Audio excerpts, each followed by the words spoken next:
Obviously not the outcome that you guys wanted on Friday night. I guess just kind of talk about the game and where y'all are at right now. Yeah, like what you said. I mean, obviously we were hoping for a different outcome, and played good in spurts and did some really good things. Just didn't turn out the way that we wanted it to. Eastlake is a good team. They're 9-1 going into the game and 10-1 now, and so they got a good football team. But I felt like we traveled well. I thought we went over there and our kids were focused and played a pretty good game overall. We did some good things. Obviously, some of the things that plagued us all year plagued us in that game as well. I mean, our first drive, we get down into the red zone and score a touchdown, get it called back by a penalty because our receiver wasn't lined up on the line of scrimmage, and then 2 plays later we fumbled. And it was stuff like that, kind of all year that really hurt us. It's just hard to overcome that. And, I felt like we did overcome it in that game. I felt like we played pretty good, gave ourselves a chance to win, and then just, right there at the end, we just weren't able to hold on to it. So, but I was proud of the way our kids played, proud of the way that they fought, and, just overall proud to be the coach here at Central, and proud to have been able to spend the year with those guys. I guess what I meant by also, where you're at now, I mean, I guess reflecting back in your first season as a head coach, I mean, what is your experience, or have you had a lot of time to reflect? Yeah, a little bit of time. Obviously, it was a long bus ride home, so you think about a lot of things, as you're coming home when your season's over. But I'm appreciative of our team, appreciative of our group of seniors. They were a good group, a fun group to work with and to coach. They did a lot of good things, and I thanked them this morning in a senior meeting, and thanked them for their 6 years of hard work they've poured into the Central Bobcat football program. From the time they're in middle school all the way through their high school career, they go through a lot, and I thanked them for that this morning. Obviously, like we said earlier, it wasn't the outcome that we wanted, but they got a lot of things to be proud of. They got, and I told them this morning, I hope that things that they learned in our program they can carry with them the rest of their life, and hopefully that they go on to be productive citizens and good husbands, good fathers. That's really the big picture of this whole thing, what we're trying to do. And so I have no doubt that those guys will go on to bigger and better things. So just thankful to be a part of it.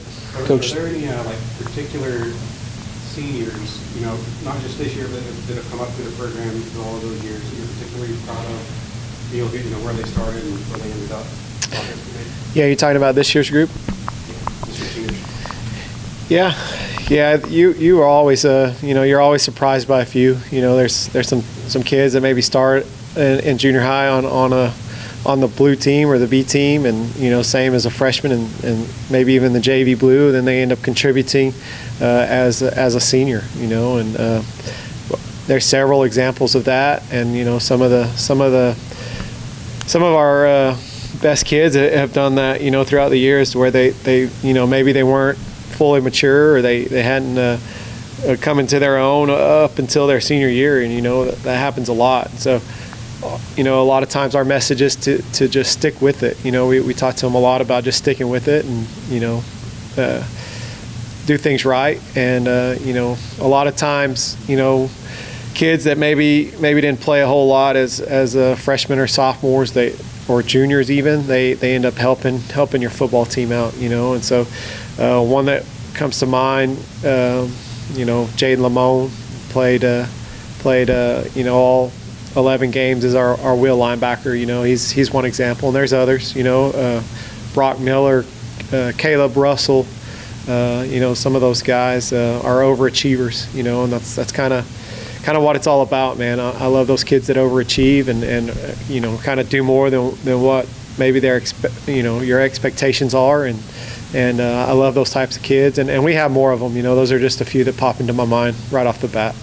Coach, there was a play late in the fourth quarter, the final drive of the game there, where it looked like a pass interference, smelled like a pass interference. Everything was on that. Can you tell us about that play, and certainly the message to to Jacob and Tyler after the game. Yeah.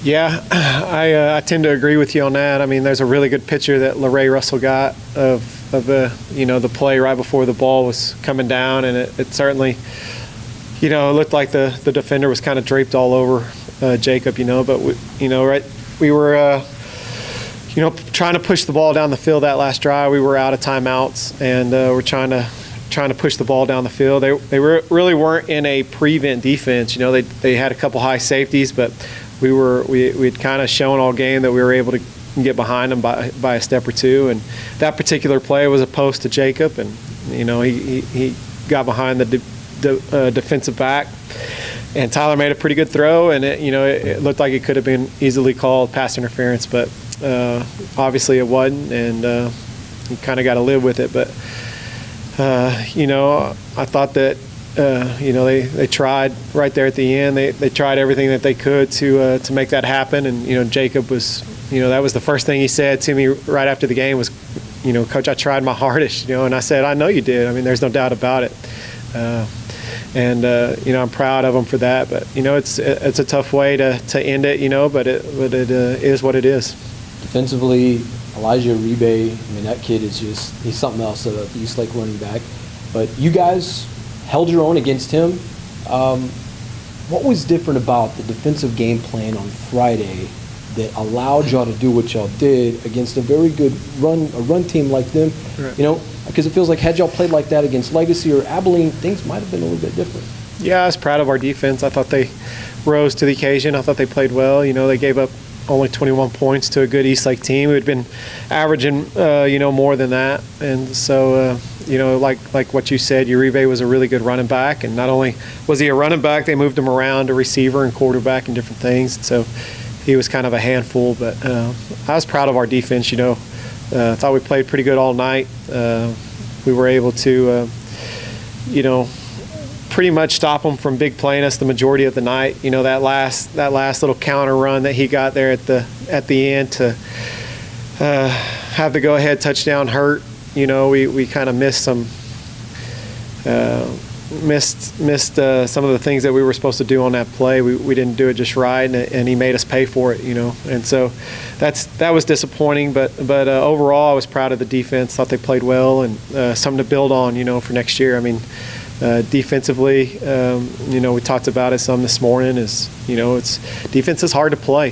The field is wide and long, and offenses are spreading you out. It's difficult to play, and so we're hoping that we can continue to improve and build off what we did here this last game. Are there any, because defensively that seemed like that defense was y'all's Achilles heel this season. I mean, y'all's offense can run with some of the best of them, but defense is kind of what really kind of plagued you guys, certainly down the stretch. Are there any drastic changes heading into this offseason as you guys, with this defense? No, there's no drastic changes. I mean, we played really good defense around here for a long time, and we played good in spurts this year. We just weren't consistent enough, and so we've got to find a way to be more consistent. And we've talked about it a lot, but we've got to play better on third down, fourth down. We got to prevent big plays. Those are the big things. And we're going to go to work tomorrow on doing that. Our 2022 season is going to start tomorrow at 8 a.m. and we got a bunch of guys, in there that are ready to get going. And so we're going to get going on that thing tomorrow morning and start working towards 2022. And so we're not going to waste a second or a minute sitting around feeling sorry for ourselves. We're gonna get right back at it and start building for next season. And so, you do things like, go back through all the films and look at the films and try to evaluate the films and see what you can do better. And so we're certainly going to do that and, try to get this 2022 season going here tomorrow morning. With your first year as a head coach now in the books, are there any particular things, you've learned now that you can kind of reflect on a little bit that maybe you didn't know, or things that can help you going forward?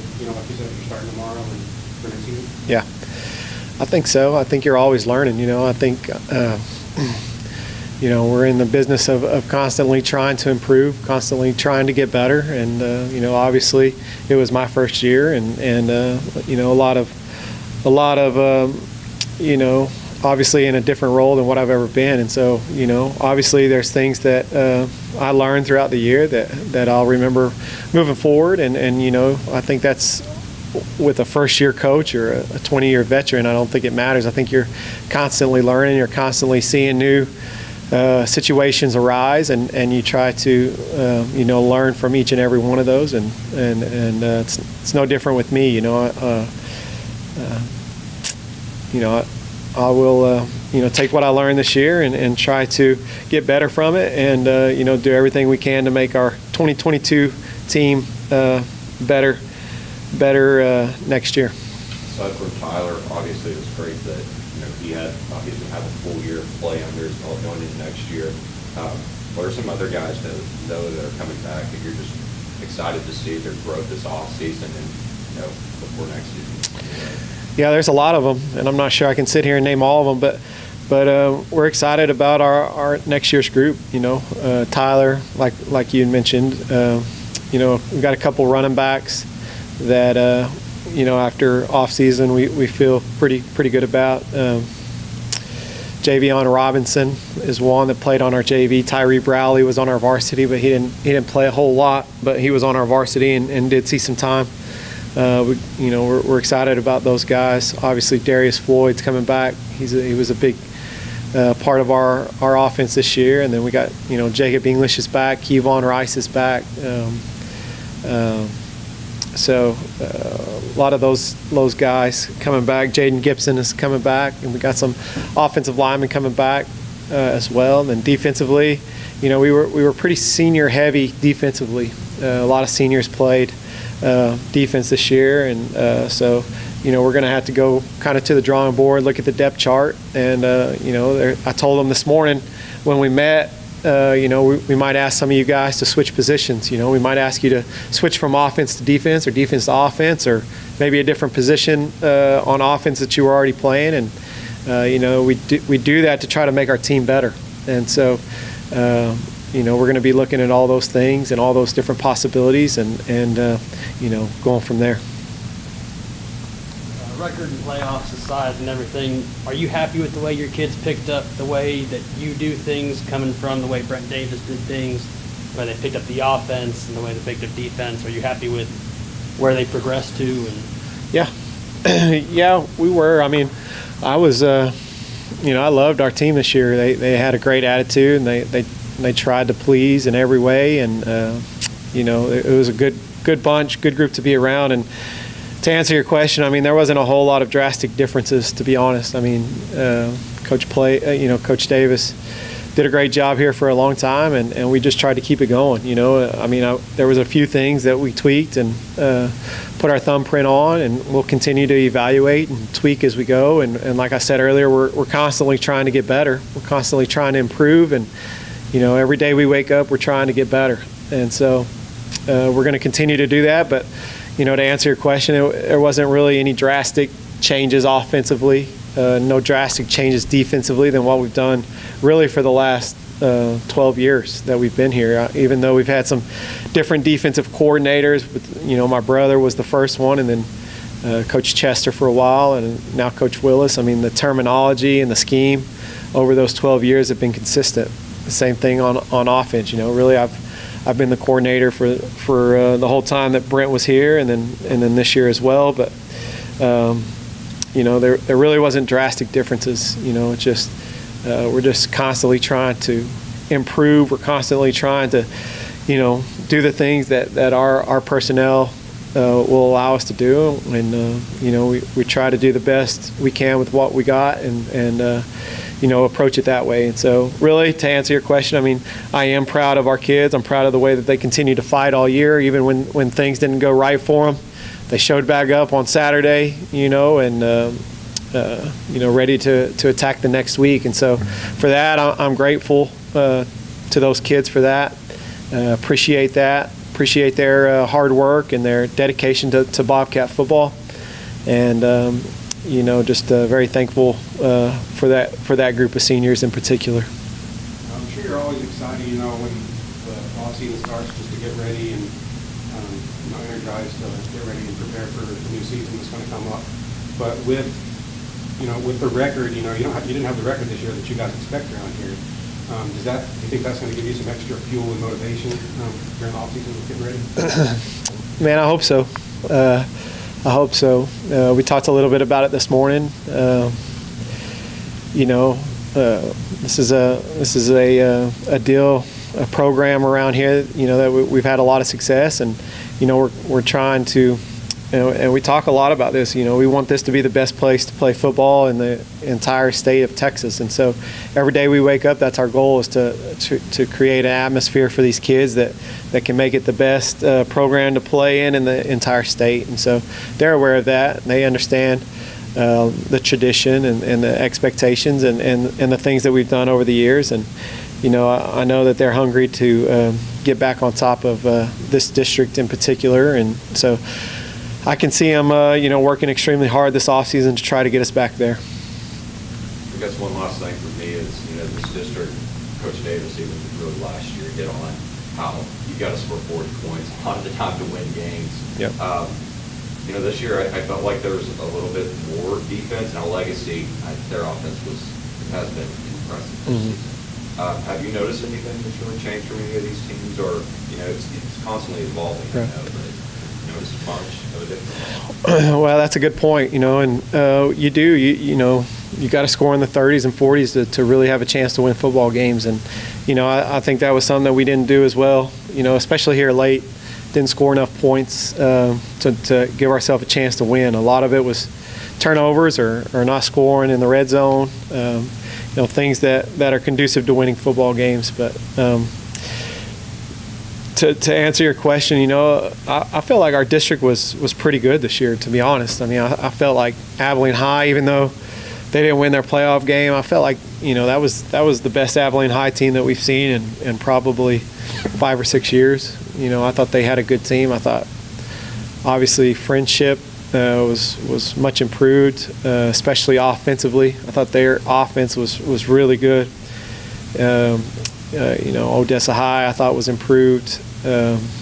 Thought Permian was just as good as they've been, and I thought Legacy was exceptional this year. So, it's kind of the same coaches and the same schemes that they've been running for the last couple of years. But just to me, I thought those teams were good this year, and so I expect kind of the same thing next year. I expect all those teams to be really good again next year, and so it's up to us to prepare ourselves this offseason to get ready to play them again next year. Thanks, Coach, for doing this all season. All right. Thank you, guys.